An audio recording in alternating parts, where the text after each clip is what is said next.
국내 정치가 그렇게 대외 협상력을 가져올 수 있는 상황으로 갈 수 있을지 이재명 정부 국정과제 한번 살펴보면서 말씀 나누시죠. 두 번째 주제는 이재명 정부의 국정과제 사법개혁안 전망해 보겠습니다. 1호 국정과제의 핵심적인 내용이 대통령 4년 연임제 도입입니다. 단도직입적으로 어떻게 보십니까, 박 실장님? 연임제 대통령 4년씩 이렇게 하는 방식을 하겠다는 거 아니에요? 굉장히 좀 타당한 얘기죠. 우리 지금 헌법이 옛날에 87년에 좀 부랴부랴 만든 측면이 있지 않습니까? 60 항쟁 사건 이후에. 그래서 하필이면 대통령 임기는 5년, 국회의원은 4년, 지방의원도 4년인데 이게 짝수 홀수가 돼 있어서 기계적으로 수치적으로 안 맞아요. 무슨 5자라는 숫자에 굉장한 의미가 들어있었던 것도 아닌 것 같고 하다 보니 그랬다는 것인데 차라리 6년을 했으면 어떻겠을까 하는 생각이 드는데 정치 일정의 예측 가능성이 좀 떨어지죠. 우리가 버스를 타는데 10시에 왔다가 어느 날은 9시 반에 왔다가 이러면 곤란하지 않습니까?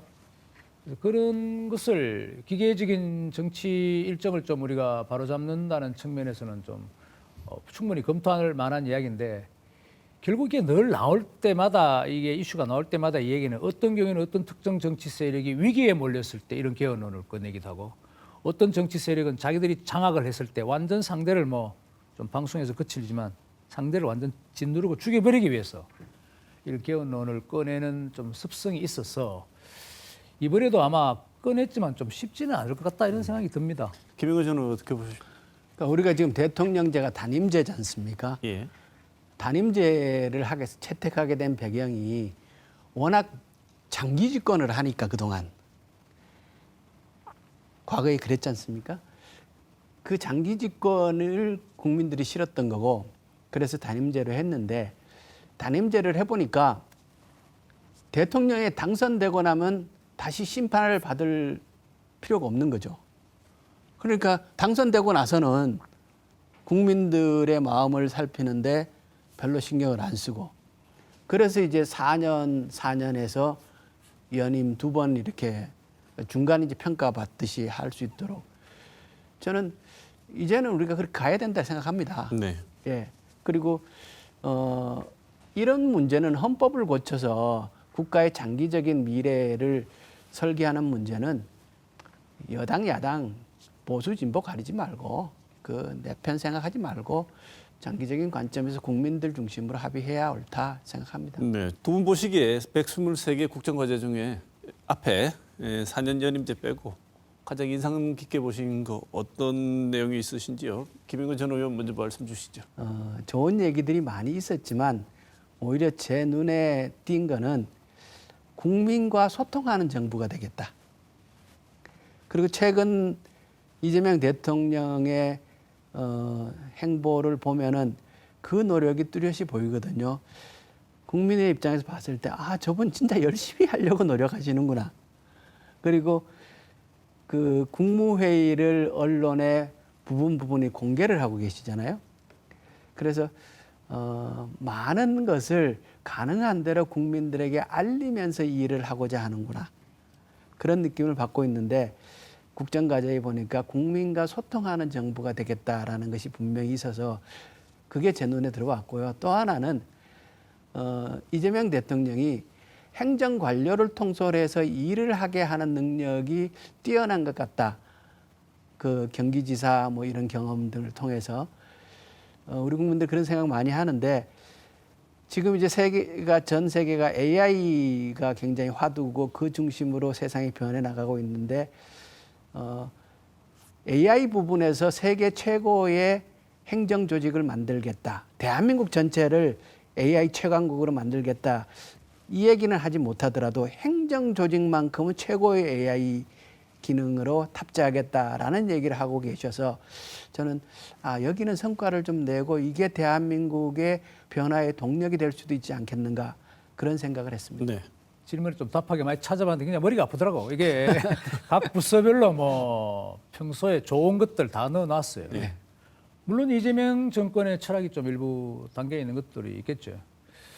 김민근 의원님 말씀하셨지만 저는 AI 수도, AI 3대 강국 이런 측면은 굉장히 좀 중요한 그 이슈다. 이게 뭐 그러려니 할 상황은 아니다 이렇게 보고요. 굉장히 우리가 주력해야 되고 같은 민주당 정권의 김대중 정부도 IMF 이후에 어느 정도 성공한 정부로서 이끌었던 이유 중에 하나는 그 당시 벤처붐을 통해서 새로운 스타트업을 만들고 우리가 돌파구를 좀 찾았던 부분이 있거든요. 그래서 지금 우리가 좀 꽉 막혀 있는데 물론 우리가 잘하는 뭐 조선이든 잘한다고 자랑하지만 지금 시대가 좀 변화에 발맞춘 AI나 아니면 특히 뭐 인공지능을 통한 이런 세계의 우리 생활 패턴의 변화를 잘 읽어내야 한국 경제가 좀 성장할 수 있다는 거 보고요.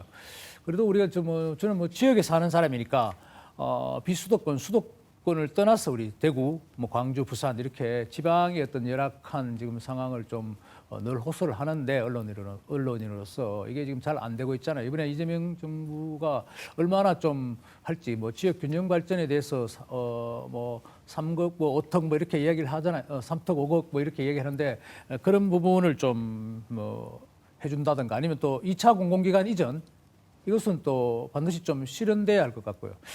그리고 전체적으로 좀 재미있는 것은 뭐 정년을 좀 연장하겠다든가 또 K컬처입니까? 50조 뭐 수출, 뭐 매출 이런 거 그리고 관광객, 외국 관광객 전체 3천만 명을 좀 목표로 한다. 이런 것들은 우리가 지금 소프트한 측면에서 국가 그 부를 좀 창출하는 그런 목표로서는 뭐 적절한 제시가 아닌가 이런 생각이 들었습니다. 지역 얘기 잠깐 살펴보고 지나가겠습니다. 우리 지역의 최대 이슈 중에 하나죠. 대구 경북 통합신공항 건설 사업이 그야말로 표류하고 있습니다. 재원 조달이 안 돼서 그런데요. 이걸 지역 정치권에서는 기부대 양려 방식에 더해서 국가 재정으로 K2 공공항 옮기는 방식으로 법 개정을 추진해야 된다 이렇게 얘기를 하고 있는데 이 부분은 뭐 누구보다 잘 아실 것 같아서 박재일 실장님이 이거 어떤 결정이 필요하다고 보십니까? 애초부터 저는 이게 좀 불가능한 일을 시작했다고 봐요.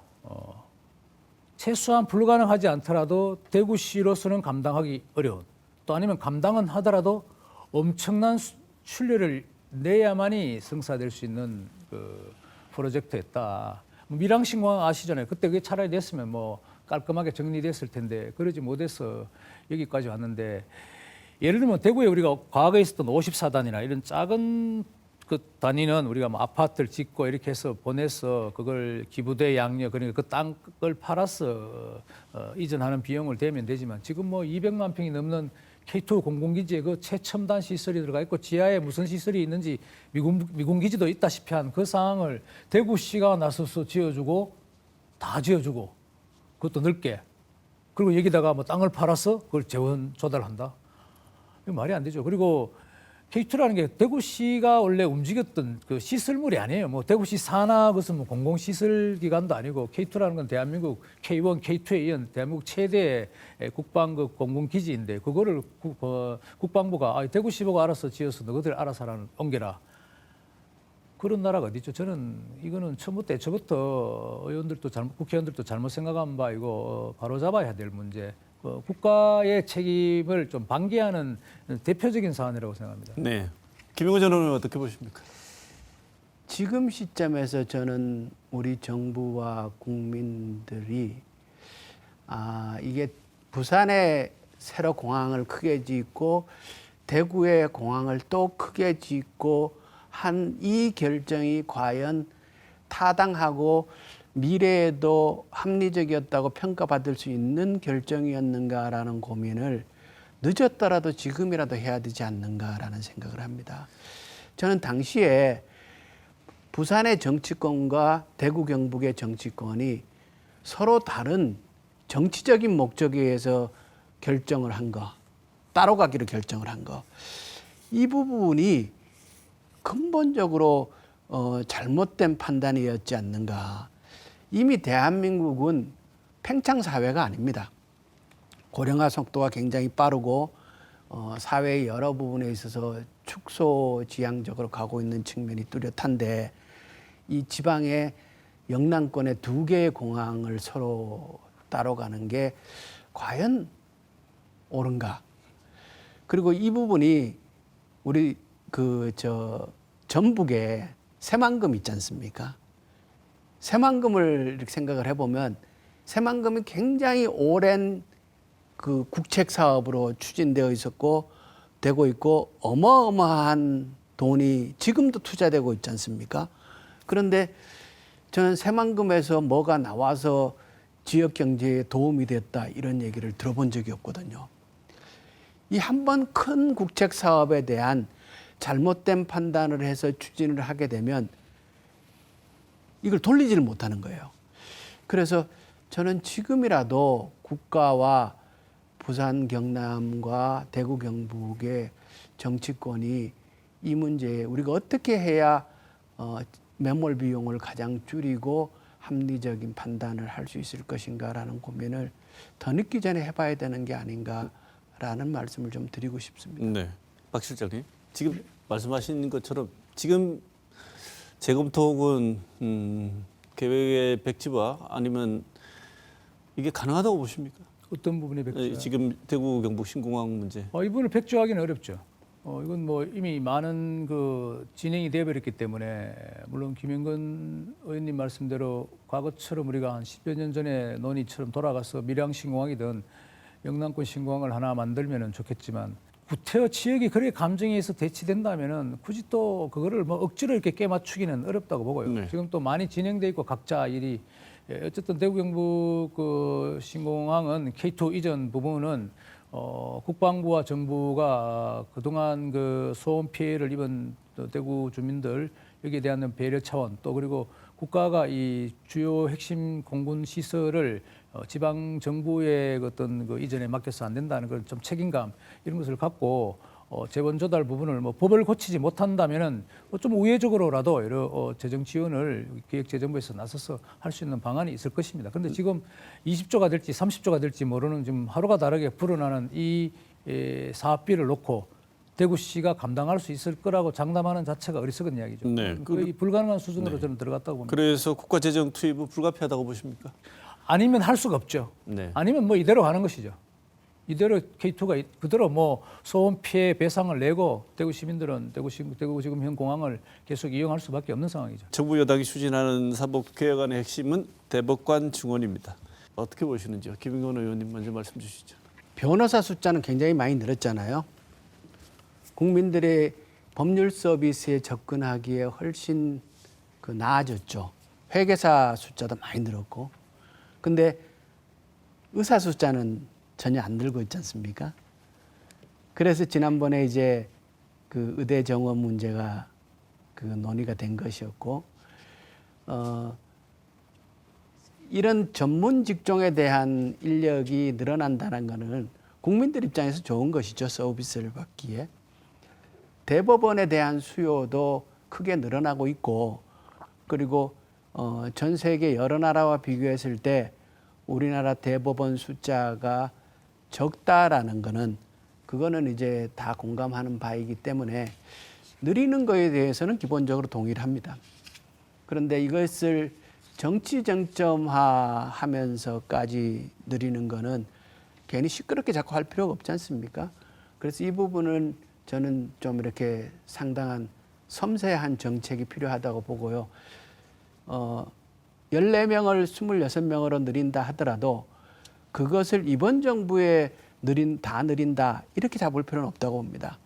전체적으로 앞으로 우리 대법원 숫자를 어느 정도까지 늘릴 것인가를 국민적 합의에 기초해서 입법을 하고 그리고 그것을 2년 내에 2명 늘리고 또 그 뒤에 2명 늘리고 이렇게 점차적으로 늘려서 늘리는 완성 시점을 저 상당히 미래에 두는 방식을 택하면 그러면 어느 정도 수용성 있는 정책이 되지 않을까 이런 생각을 하고 있습니다. 네. 박철 실장님 어떻게 보십니까? 우리 조금 전에 다뤘던 뭐 대통령제 4년 중임제, 4년 연임제를 바꾸는 부분하고 비슷한 상황인데요. 그렇습니다. 뭐 대부분이 일에 치여서 대법관들이 뭐 집에도 제대로 못 들어가고 일을 열심히 한다면 판결을 본다면은 당연히 뭐 인원을 늘려야 되겠죠. 근데 대법인이라는 최상층부의 어떤 조직을 어느 조직이든 간에 그걸 뭐 10명, 14명이 되는데 26명으로 늘린다 해서 그게 큰 이득이 있을까 싶은 생각이 들어요. 솔직히 정치적인 의도가 좀 의심스럽다는 것이고 다른 법관들을 늘린다는 거 이런 방식을 취해야 되는 것이지 그리고 그걸 충원하는 과정도 지금 뭐 세세한 걸 모르겠습니다. 불명확한 것 같고 그리고 예를 들면 대법원에서도 그걸 인정해요. 대법원의 일이 많이 몰리는 것, 법원의 어떤 심리가 지체되는 것, 판결이 늦어지는 것, 국민의 뭐 법률 서비스가 이제 질이 떨어진다는 뜻인데, 그래서 상고법원이니까 뭐 만들어 달라고 그랬어요. 근데 그것도 지지부진해요. 그러니까 다른 법원을 좀 설치하는 방식으로서 이 대법원의 어떤 일에 일이 많이 재판이 많이 몰리는 것, 판사당 건수가 높은 것 이런 것들을 좀 해결해야 될 것이지. 대법관 숫자를 14명에서 26명을 노리고 이 정부에서 22명인가 지명하게 된다. 그 야당이 가만히 있겠습니까? 그거는 좀 제가 보기에는 이것도 뭐 우리가 각건을 고쳤을 때가 있듯이 이게 괜히 좀 상대의 그 어떤 도발성만 일으키는 것이지. 지금 안 그래도 지금 여당에서는 조희대 대법원장을 향해서 지금 윤석열 대통령과 거의 뭐 이게 정확하게 한 통속이다 이렇게 당 대표가 공격을 하고 있는데, 그런 와중에 대법관까지 정언하겠다고 하는 것이 지금 적절한 타이밍은 아니다 이래 봅니다. 네. 대법원 청사 지으면 돈이 많이 든다. 그랬더니 그래서 증언하면 안 된다 이렇게 일각에서 얘기를 하니까, 그럼 돈 적게 드는 지방에다가 지어가지고 옮기면 되지 않? 이거 그 대구입니다. 실현 가능성이 있다고 보십니까? 대구에서는 대법원을 유치하고자 하는 논의가 오래전부터 있었지 않습니까? 네. 만약에 대법원이 대구로 올 수 있다면 대구에 도움이 되겠죠. 그런데 현실성, 지금 논의되고 있는 과정에서는 진지함, 현실성 이런 건 좀 떨어진다고 봅니다. 네. 서울이면 다하냐, 대법원이 뭐 꼭 거기 있을 필요가 있느냐 하는 그런 주장도 가능한 것이죠. 그리고 또 실제로 아마 수년 전부터 강효상 전 의원입니까? 뭐 대법원 대구 이전하고 헌법재판소는 광주로 가는 것도 좋지 않나. 조용한 데서 판결 서기 좋은 그런 장소니까. 일리가 없는 건 아니에요. 제가 얼마 전에도 뭐 서울의 대법원 쪽에 하고 이렇게 헌법재판소 둘러본 적도 있는데, 뭐 도심에 복잡한데 그게 구태여 뭐 거기 있다고 해서 더 나은 판결이 나올까 하는 생각은 들어요. 그런데 이제 우리가 아무리 뭐 이렇게 좀 개혁적인 무슨 일을 안을 낸다 하더라도 여러 가지로 이제 좀 앞뒤가 좀 맞아야 되겠죠. 지방의 좀 절박한 현실에서 나온 생각인데, 글쎄요. 서울 시민이 대대적으로 만약에 양보한다면 뭐 불가능한 것도 아니겠지만, 다른 제가 보기에는 좀 반대급부 대구나 경북에 아니면은 우리 더 광주든 다른 지역에 그런 유치의 목소리를 내므로써 그만큼 좀 지방이 좀 절박하다는 사안을 좀 전달하는 계기는 되지 않을까 이렇게 생각합니다. 네. 국민의힘 관련 지점 짚어보고 오늘 시간 마치겠습니다. 권성동 의원 본인은 결백을 계속 주장했습니다만 청구하고 바로 구속됐습니다. 실장님 어떻게 보십니까? 글쎄요, 뭐 지금은 혐의, 어쨌든 구속영장이 발부됐지만 뭐 제가 유죄 판결이 확정된 건 아니니까 혐의를 받는 것이고 의심을 받는 것이고 수사 단계인데, 글쎄요, 뭐 아직도 정치인이 억 단위의 뭐 좀 석연치 않는 돈을 주고받는다는 것이 있을 수 있나, 그런 생각이 좀 들고요. 참 그건 좀 우리가 실제 그렇다면 좀 충격적인 이야기인데, 저는 그런 걸 뭐 우리가 건불 10년 뭐 권력이 10년을 못 간다 이렇게 뭐 상투적으로 얘기하지만, 권성동 의원이 좀 윤석열 대통령과 굉장히 가까웠지 않습니까? 강릉 뭐 이렇게 해서 오고 가고 친교도 있었던 것으로 알고 있는데, 제가 보기에는 우리가 이제 권력이 생기면 뭐 대통령 권력이든 뭐든 이렇게 그 중심이 있으면 늘 그 중심 인물이 아닌 다른 사람, 흔히 우리 측근이라 그러기도 하고, 또 한편으로는 리얼 파워, 그러니까 실세라고도 그러기도 하는데, 그분들의 역할이 사실은 굉장히 중요하거든요. 뭐 지금의 이재명 대통령보다도 어쩌면 이재명 대통령 주위에 있는 실세들이 더 중요할 수 있다는 이런 뜻이에요. 근데 우리 그 실세들이 우리 한국 정치에서 지금 아직도 그 자신의 진짜 대통령이나 이런 사람들이 발휘하지 못하는 지혜나 능력을 정책적인 측면에 나라 전체 정책이나 뭐 경제 정책이든 아니면 국가의 어떤 설계든 이런 데 많이 좀 몰입해야 되는데, 그게 아니고 그야말로 자기들이 일궈 온 그 권력 유지에만 좀 집착하는 듯해서 자꾸 우리 이런 불행한 사태들이 좀 이어지고 있지 않나 이런 생각이 듭니다. 네. 김 의원님 어떻게 보셨습니까? 저는 권성동 의원의 이번에 구속을 보면서 현재 혐의로 받고 있는 그 불법 정치 자금이 통일교 연관이지 않습니까? 지금 한국의 보수 정치의 위기는 그 정당 내에 특정 종교 세력이 다수 들어와서 당원들 전체 판단에 영향을 주고 그 극우화된 결정들을 반복해서 내리는, 그게 결국 한국 정치 보수 정치의 위기를 불러왔다라고 본다면, 권성동 의원이 바로 그런 부분에 혐의를 받고 만약에 그게 드러난다면 한국 보수 정치사에서 정말 커다란 누를 끼친 역할을 하게 된 거 아닌가, 그런 생각이 참 많이 들어서 안타깝습니다. 네. 권능을 가진 오선 중진인데 친윤석열계의 핵심이었고요. 말씀하신 대로 예. 구속이 되었습니다. 이게 그냥 하도 정치인들은 좀 지나면 구속이 되니까 또 한 명 구속됐나 보다 이러는데 그 정도가 아닌 무게감을 갖고 있는 예. 것으로 보이는데요. 그래서 국민의힘 내부가 술렁일 수밖에 없지 않습니까? 이 앞으로 야당에 어떤 영향을 줄 거로 보십니까? 이번에 이 권성동 의원의 구속이 어찌 보면 국민의힘, 그러니까 한국 보수 정치에 있어서는 크게 나쁘게 작용하지 않을 수도 있다. 어차피 바뀌어야 되고 바뀌지 않으면 살아나가기 어려운 상태에 직면한 보수 정치가 이런 사법적인 판단에 의해서라도 내부의 변화가 가능한 구조가 되고, 그리고 이제 많은 것을 국민 앞에 드러내고 국민들의 의견을 구하고 그들의 판단을 들어야죠. 그런 계기가 되어서 국민의힘이 내부적으로 쇄신하고 새로 건강한 정치인들이 성장할 수 있는 토대로 작용할 수도 있고, 저는 그러기를 진심으로 바랍니다. 네. 박재일 실장님께서는 권성동 의원의 구속이 국민의힘에 어떤 파장을 불러올 거라고 예상하십니까? 우리가 뭐 이제 정치인을 호불호가 있어서 뭐 구속이 되든 말든 뭐 굉장히 비판적인 목소리를 하는데, 자, 우리가 바꿨어. 사실 당사자들은 굉장히 위기감을 느껴요. 뭐 구속이 된다는 게 사람이 얘기지. 네. 법정에 선다, 구속된다든가 이런 게 얼마나 치명적이겠어요. 굉장히 이게 스트레스를 주는 것이고, 뭐 예를 들면 뭐 이재명 대통령도 본인이 주장에 따르면 올가미를 씌워서 억울하게 나를 혐의를 씌워서 법정에 세운다고 하니 거의 뭐 단식 투쟁까지 했지 않습니까?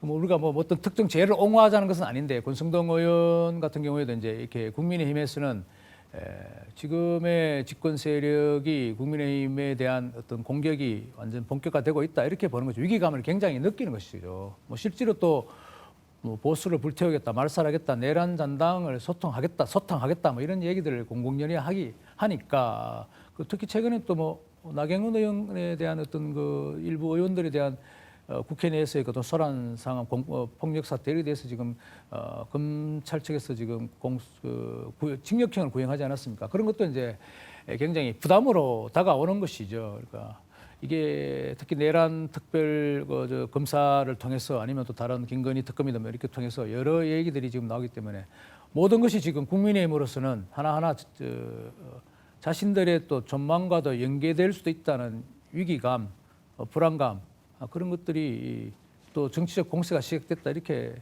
충분히 느낄 수 있다고 봅니다. 네.